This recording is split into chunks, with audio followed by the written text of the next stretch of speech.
আমাদের জীবন থেকে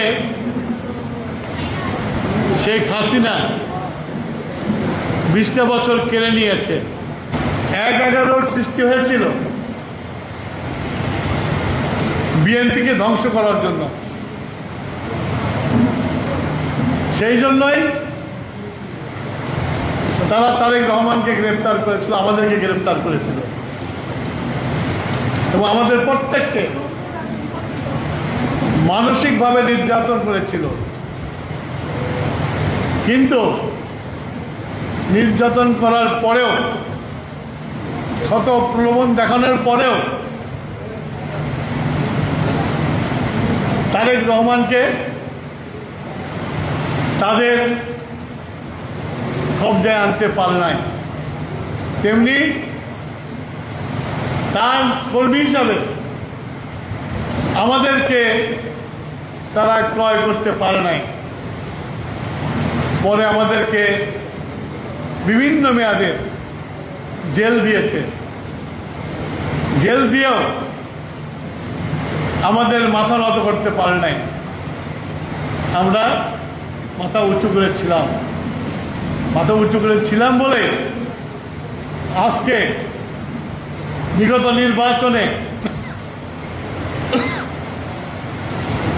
বাংলাদেশের মানুষ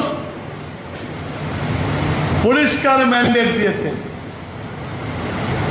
তারেক রহমানের নেতৃত্বে বিএনপিকে। আমরা শুধু নিরঙ্কুশ সংখ্যাগরিষ্ঠতাই পাই নাই, 200 ছেড়িয়ে 218টাতে গিয়েছি আমরা।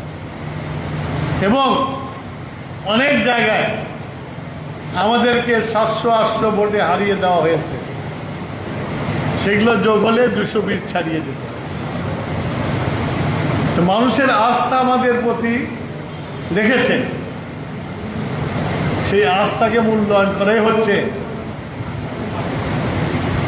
আমাদের এই যে আজকে কারাবরণ দিবস,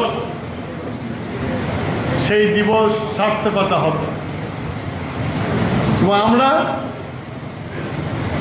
যারা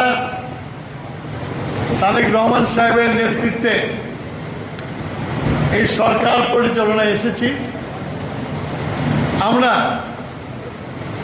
আমাদের কর্মক্ষমতা যা আছে সব আমরা নিংড়িয়ে মানুষের জন্য দেব এবং মানুষের উন্নয়নের কাজ করব। আমরা এমন একটা পরিস্থিতি তারেক রহমান সাহেবের নেতৃত্বে সরকার গঠন করেছে, তার কয়েকদিন পরে মধ্যপ্রাচ্যের যুদ্ধ শুরু হয়ে গেছে। এই মধ্যপ্রাচ্যের যুদ্ধ হচ্ছে হলো একটা অর্থনৈতিক চলার যে শক্তি, যে এনার্জি, যে জ্বালানি, সেটার উৎপত্তি স্থল হচ্ছে মধ্যপ্রাচ্য। সেই সময় আমরা এসে যে সরকার থেকে পেয়েছি একটা ভঙ্গুর অবস্থা, ঋণে জর্জরিত একটা বাংলাদেশ, যেখানে হাত দেওয়া যায় সেখানে বকেয়া ঋণ, সেই অবস্থায় আমরা পড়েছি। আর এর মধ্যে যুদ্ধ শুরু হয়ে গেছে। আমি যে মন্ত্রণালয়ের মন্ত্রী, আমাকে জনগণের সম্মুখে প্রতিদিন জবাবদিহিতার সামনে আসতে হয়। কারণ আমি যে মন্ত্রণালয় চালাই, সে মন্ত্রণালয়ে যেসব জিনিস আছে সেগুলোর বেনিফিশিয়ারি হচ্ছে জনগণ। সুতরাং আমাকে প্রতিনিয়তই জবাবদিহিতা করতে হয়। আজকে দেখা যায় পেট্রোল পাম্পের সামনে বিশাল লাইন। আমরা বলেছি যে যেহেতু যুদ্ধ লেগেছে, আমরা যুদ্ধকালীন অবস্থার মধ্যে বসবাস করছি। যেখান থেকে পেট্রোলিয়াম আসে সেই দেশে যুদ্ধ লেগেছে, শোধনাগারগুলো বোম মেরে উড়িয়ে দেওয়া হচ্ছে। এই যুদ্ধ কতদিন চলবে আমরা জানি না। আমার কাছে যে মজুদ আছে সেই মজুদটা সাশ্রয়ভাবে ব্যবহার করার জন্য জনগণের কাছে আহ্বান জানিয়েছি এবং আমরা রেশনিং শুরু করেছি।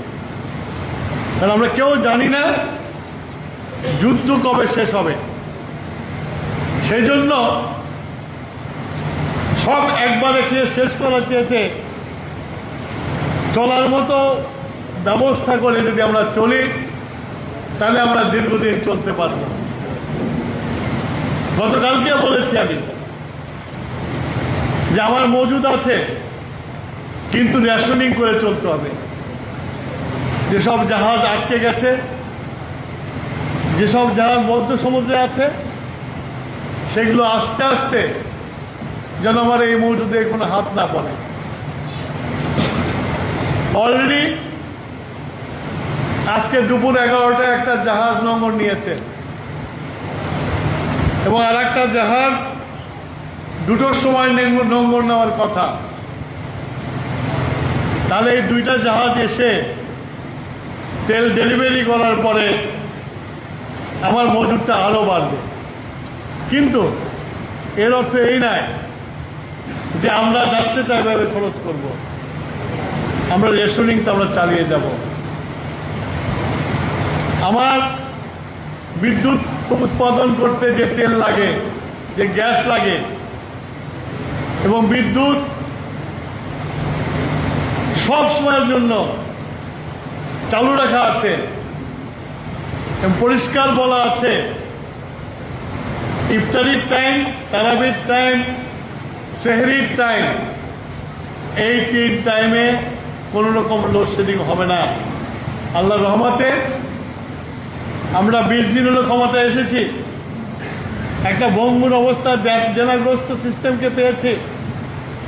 ৭৬,০০০ কোটি টাকা বকেয়া সেই সিস্টেমকে আমরা ইনশাল্লাহ এখনো ভালো রেখেছি এবং আশা করি ভবিষ্যতেও এই সিস্টেম ভালো থাকবে।